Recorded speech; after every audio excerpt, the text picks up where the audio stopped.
தவளக்குப்பம் சந்திப்பில் மாணவ மாணவிகள் சாலை மறியலில் ஈடுபட்டுள்ளனர். இதனை அண்மை செய்தியாக பார்த்து வருகிறோம்.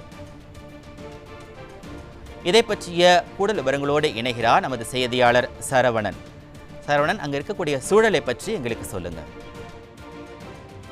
வணக்கம் மணிபாரதி. புதுச்சேரி மணவெளி தொகுதிக்குட்பட்ட தானாம்பாளையத்தில் உள்ள தனியார் பள்ளியில் கடந்த சில தினங்களுக்கு முன்பு 1ஆம் வகுப்பு பயின்று வந்த 6 வயது சிறுமியிடம் அப்பள்ளியின் ஆசிரியர் மணிகண்டன் பாலியல் வன்கொடுமையில் ஈடுபட்டார். இச்சம்பவம் புதுச்சேரியில் பெரும் அதிர்வலைகளை ஏற்படுத்தியது. சிறுமியின் பெற்றோர் மற்றும் உறவினர்களின் தொடர் போராட்டம் காரணமாக ஆசிரியர் மணிகண்டன் மீது போக்சோ வழக்கு பதிவு செய்யப்பட்டு கைது செய்யப்பட்டுள்ளார். மேலும் சம்பந்தப்பட்ட பள்ளிக்கு சீல் வைக்கப்பட்டுள்ளது. இந்த நிலையில் பள்ளியின் தாளாளர் பாஜகவின் முக்கிய நிர்வாகி என கூறப்படுகிறது. மேலும் தொகுதி பாஜக எம்எல்ஏவும் சபாநாயகருமான செல்வத்திற்கு நெருக்கமானவர் என்பதால் இதுவரை அவர் கைது செய்யப்படவில்லை என குற்றச்சாட்டு எழுந்துள்ளது.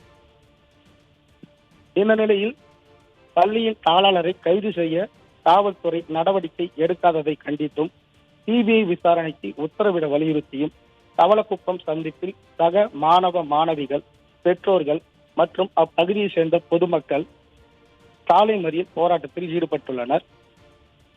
இதனால் புதுச்சேரி கடலூர் சாலையில் போக்குவரத்து பாதிப்பு ஏற்பட்டுள்ளது. தகவல் அறிந்து போலீசார் பேச்சுவார்த்தையில் ஈடுபட்டு வருகின்றனர். ஆனால் பள்ளி தாளாளரை கைது செய்யும் வரை அங்கிருந்து கலைய மாட்டோம் என மாணவர்கள் சாலையில் அமர்ந்து அரசுக்கு எதிராகவும் காவல்துறையை கண்டித்தும் கோஷங்களை எழுப்பி வருகின்றனர்.